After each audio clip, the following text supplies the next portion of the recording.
حسن وهوي ما توحر وأنا كابش كيو نلاش أنصار مرة كأريد دلائي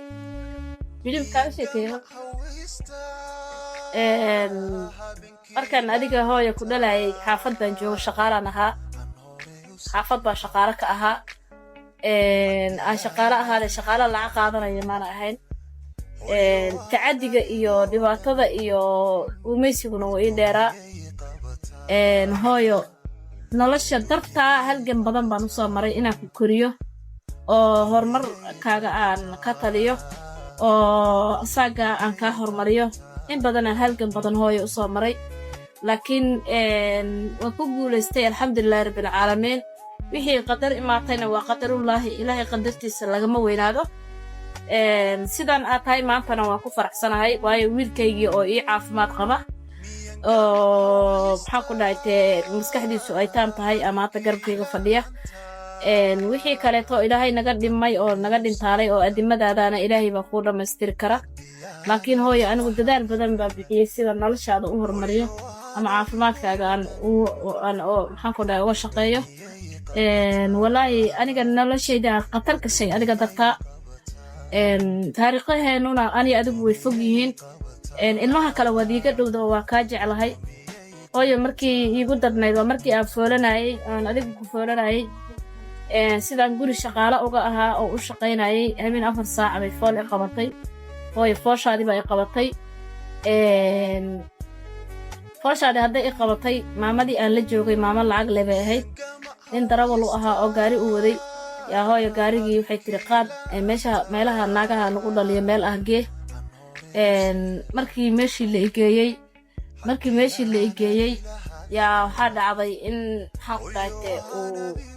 iga soo tagay ninka darawalka ahaa maamooyinkii oo mulisooyinka ahaa meeshii qol baa la igeeyey cidlo ah hooyo qolkii anigoo foolanaya maamooyinku meel iga aadaan maaqaa way iga kala tageen cid i garab taagan ma lahan cid wax igu qabanaysa ma lahan waxaan wataa dirac iyo go'bis oo kanoo kala gabarsaarkaanoo kala wataa hal maro caaw hadduu ilaahay ifka ku keeno lagugu qabta maana wadanin wax iga daba imaaday ma lahayn gabdhuhu markay foolanayaan waa dhiirigelin baa la siiyaa sheeh baa la siiyaa waxbaa hadda lagu qabtaa waa la wadwadaayo garabkaa la qabtaa habeenkaas noloshu aniga keligay bay igu ahayd cidna ma haysanin ilintu way iga hibeeq lahayd markaas aan ku dhalayo hooy nolosha waxaan jeclaa inay i dhaafto oo dhinto laakiin ilaahay ma qadarin marka waxaa dhacday in maamadii ay iga xarooto adiga aad kafka soo gasho lugihii ay kala tagaan anigii halis aan galay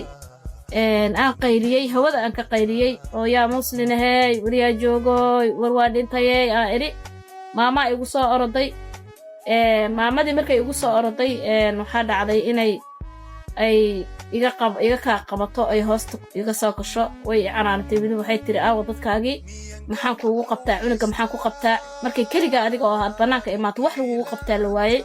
gabarsaarkaygii baan soo furay oo eri gabarsaarkayga ha la igu qabto maxaa xasan maxaa u oyda hooy yah yah dhibka aan soo maray dhib male hooy waa ka gudbay hadda maxaa waa ooyin caadis ka dhig dhibkaas waa ka soo gudbay hadda alxamdulillahi rabbil caalamiin maantay nimco ilaahay baan ku jiraa laakiin is adkee nin raga alla kaa dhigay ha ooyin is adkee sorry asxaabay